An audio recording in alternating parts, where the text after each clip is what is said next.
Charles Métaux, merci pour ta disponibilité, merci d'être dans les studios parisiens. On va parler avocat, on va parler loi, on va parler législation aujourd'hui avec toi. Qu'est-ce que tu fais au micro d'ETF?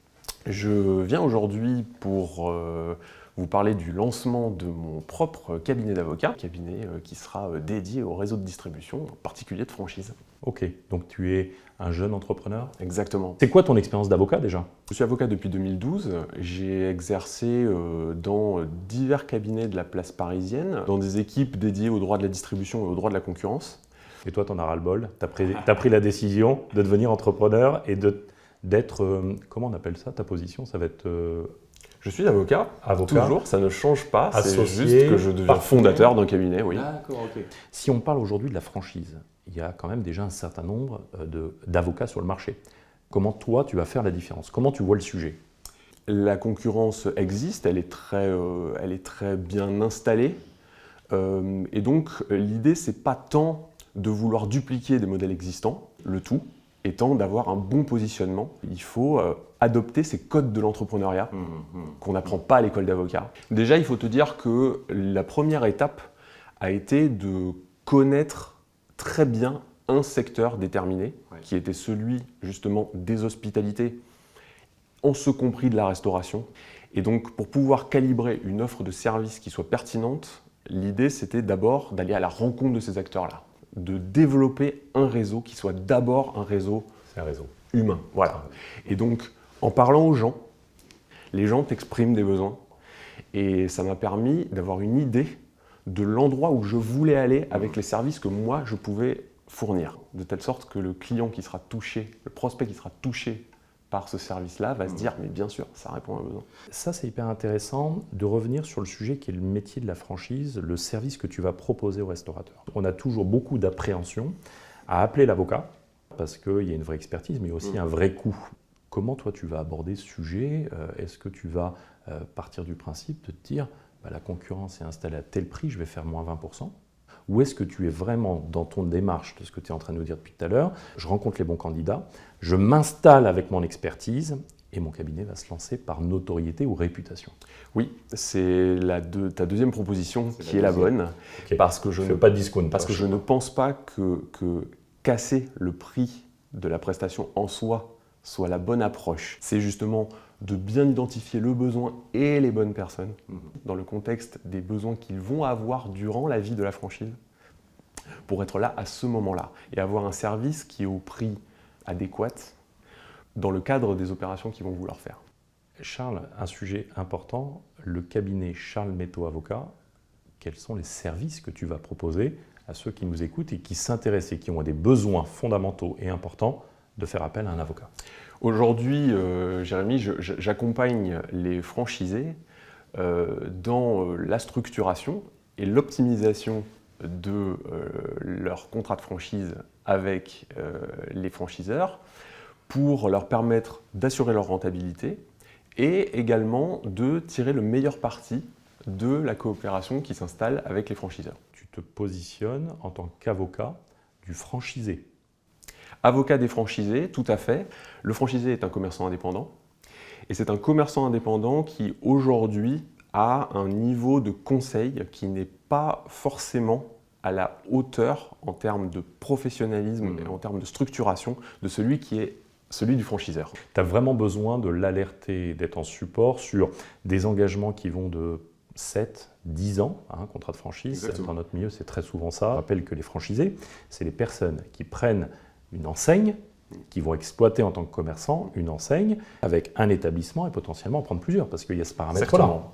Exactement. Paramètre de la multifranchise dont tu parles, mais également de la plurifranchise, parfois avec des activités qui sont complémentaires. Ce qui fait qu'on accumule, si tu veux, des contrats, on accumule des données juridiques que souvent on conclut et on met dans un coin et en réalité on n'en tire pas le potentiel. Moi, ce que je veux aujourd'hui, c'est les accompagner en allant exploiter ces données juridiques sur lesquelles ils sont assis et dont ils ne font rien. Mon idée, c'est, avant justement que les problèmes ne surviennent, d'avoir un franchisé apeuré à l'idée de devoir venir voir un avocat parce qu'on est au bord du gouffre. L'idée, c'est d'optimiser très en amont les données juridiques pour prendre des décisions d'investissement qui sont pertinentes dans un écosystème où les franchiseurs ne sont peut-être pas si habitués que ça à être challengés. Tu penses qu'ils vont changer le contrat? Ils vont le revoir par rapport à tes inputs? Ça va être avenanté? Comment tu le gères? Parce que c'est un sujet aussi sensible pour le franchiseur. Ma proposition d'accompagnement n'est pas tournée vers le contentieux. Donc elle n'est pas tournée vers une remise en cause profonde de cet équilibre coopératif qui se met en place entre un franchisé et un franchiseur. L'important, c'est de dire au franchisé, voilà à quoi vous vous engagez.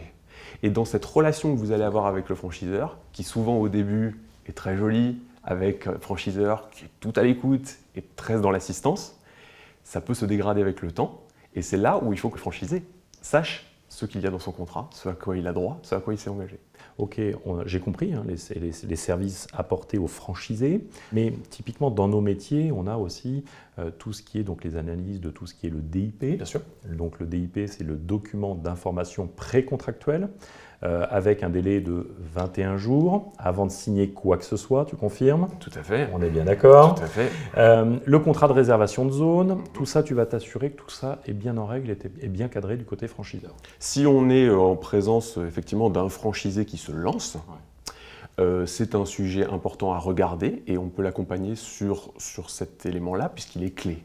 Mais il y a aussi des franchisés plus installés qui ont ce profil plus investisseur, qui eux ont déjà une expérience et qui, je crois, ont à gérer non seulement cette partie information précontractuelle, mais également après l'articulation entre les différents contrats, entre les différentes contraintes qui sont posées par ces contrats. Donc dans les services, on a quand même parlé, il y a pas mal de choses. Est-ce qu'il y a d'autres sujets sur lesquels tu te penches pour regarder dans les services de ton cabinet? Ce qui est important pour moi, c'est d'avoir cette dimension d'audit, c'est-à-dire d'enquête très approfondie de la matière juridique et également de son contexte. Il faut beaucoup dialoguer avec le client, il faut très très bien connaître les caractéristiques métiers pour pouvoir appliquer un conseil juridique qui soit pertinent dessus. Est-ce que tu aurais un petit tips, un petit conseil à nous donner en tant qu'avocat? Bah ouais. Un sujet qui revient de manière récurrente et avec beaucoup d'actualité, c'est le sort des fichiers clients. Souvent, et trop souvent, le sort de ce fichier client n'est pas prévu dans les contrats de franchise ou alors ne l'est pas suffisamment bien prévu. Je vous invite donc tous à vérifier ce qu'il en est et aux franchisés de bien faire attention que vous puissiez avoir un regard sur la propriété de votre fichier client, notamment d'un point de vue de compliance avec le RGPD, toutes les réglementations relatives aux données personnelles.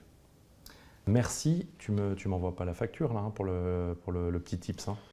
Allez, pour toi, ça va. Ah, ça va, je te remercie. En tout cas, merci, bonne continuation et puis au plaisir de te revoir, Charles. Merci Jérémy, à bientôt. Merci. Retrouvez toute notre actualité en toute franchise, YouTube, je clique, j'aime, je m'abonne et vous nous suivez pour les prochains enregistrements. À bientôt.